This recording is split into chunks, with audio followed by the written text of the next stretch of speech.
start something like this, I normally take a moment to take a deep breath and ground myself as to transition from what just happened before to really be present for what I'm about to do or be present to. So I wonder if you can humor me by taking a moment just to close your eyes. And we're going to take just 2 deep breaths in. And when we exhale, we're going to exhale with an audible sound. So let's take a deep breath in. And exhale out. Even move a little bit. Take another deep breath in. An audible exhale out.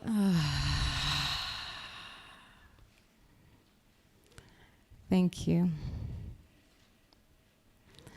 So, 50% of employees don't speak up or share when something is amiss or is going wrong in their businesses. The impact of self-censorship can have some catastrophic consequences, like the 737 MAX Boeing plane crash that killed 318 people as a consequence of murmurs in lower levels of the business and the production line of things going wrong, not making it to senior leadership. The reason, because people are afraid. NYU studies demonstrated the reason why people don't speak up is because they're afraid of being seen negatively, or of course, losing their livelihoods. And the culture there did not encourage people in authority to be open to being challenged. So if there's one thing I would like you to leave with today, it's the courage to build braver cultures that are psychologically safe, reciprocal in nature, and supportive of life.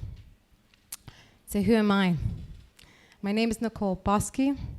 I'm the founder of Primal, a regenerative culture design studio that supports organizations and communities to be more resilient, rebalanced, inclusive, and autonomous, all while regenerating land in team buildings and in programs and in annual gatherings, which Juliet has also participated in. To be able to call ourselves regenerative requires us to re-evaluate everything.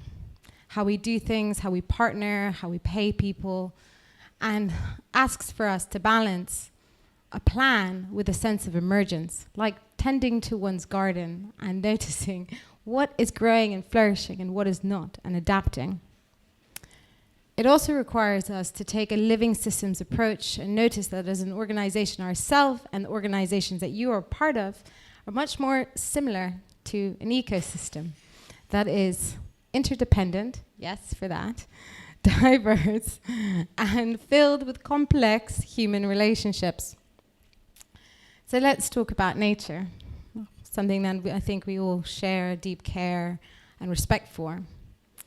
Nature rests, restores, and replenishes.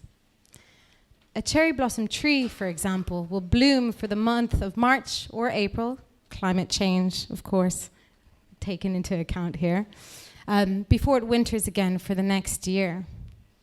However, the cultures that we've developed or been creating are less inspired by nature and much more inspired by machines and production lines asking us to constantly output.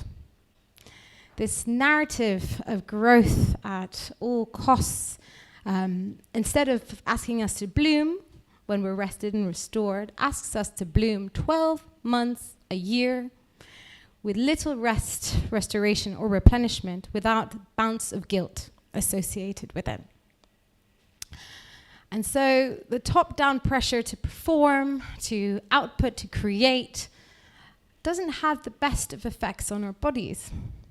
And so I'd like to ask the crowd here, who here this year alone has felt some symptoms of burnout whilst working on your projects? Yeah.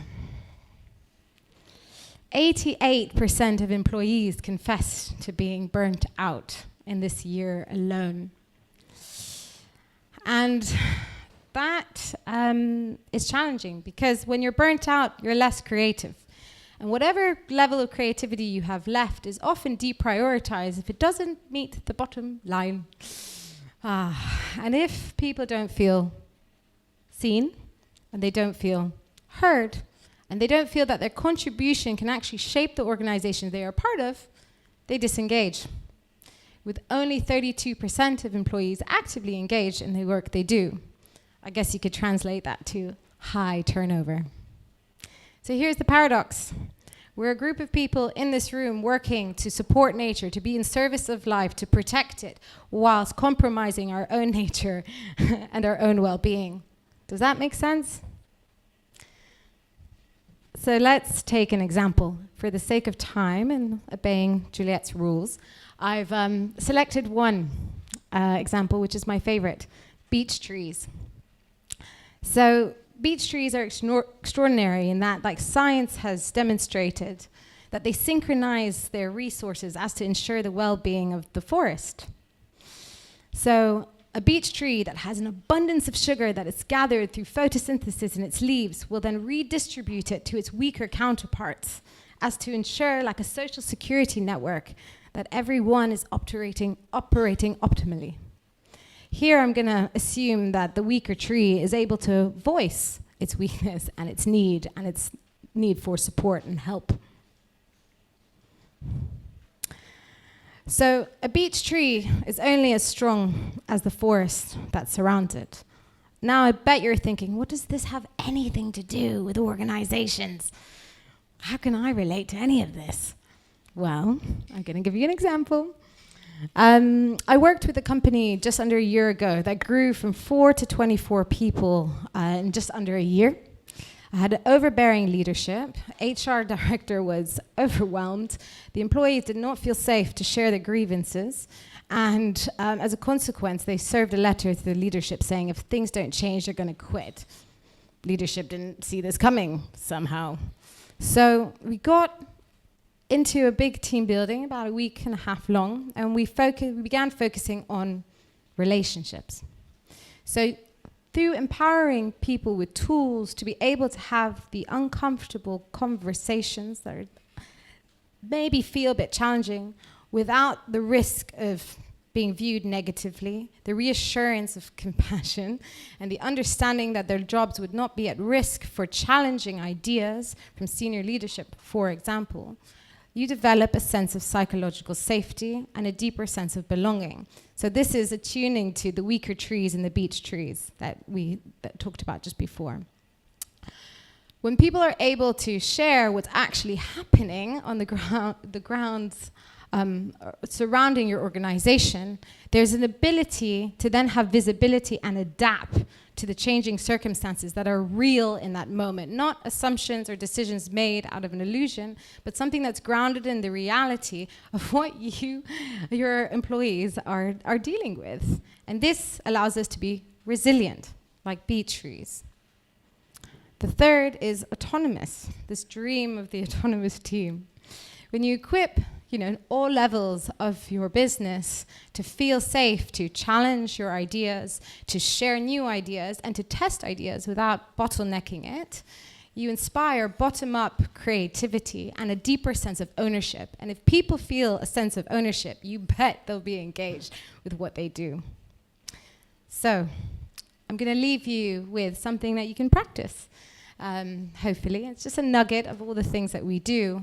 And it's a ritual of resilience. So rituals are really important because they create a sense of cadence, a sense of rhythm, a sense of belonging, and a deeper sense of interpersonal outside of your output-orientated conversations. It could look like a mindfulness practice that is shared. It could look like sharing meals intentionally, booking it in your calendar, and bringing your team on a daily basis. And checking in. Checking in before a meeting, checking in at the beginning of your day, and asking questions that might feel a little bit unprofessional, because it gives you visibility on what is real and allows you to adapt to those circumstances. So I'll give you an example. For example, how do you currently feel about the project that we are working on? Well, possibly I'm worried that maybe we are going too fast and maybe we don't actually have the expertise to advocate for the thing that we're talking about. And that makes me a little bit nervous. This gives people information to maybe adapt what we're working on. Or something like, what energy are we arriving with today? As in, I've been up all night because my newborn has been crying and I haven't been able to sleep. And I don't think I can be as on point or speak as much, but I'll definitely listen. That sense of humanity back in the places that we're in. So, to conclude, regenerative leadership is humble leadership. It's acknowledging that we as leaders don't necessarily have all the answers, that we have created or are part of amazing ecosystems that have collective intelligence, that are incredibly creative and can share the burden of responsibility of being innovative and doing cool things. And at Primal, we create the right conditions to support you in embedding regenerative leadership principles rather and taking you away from extractive tendencies while regenerating land. Mumbled a bit there. Thank you.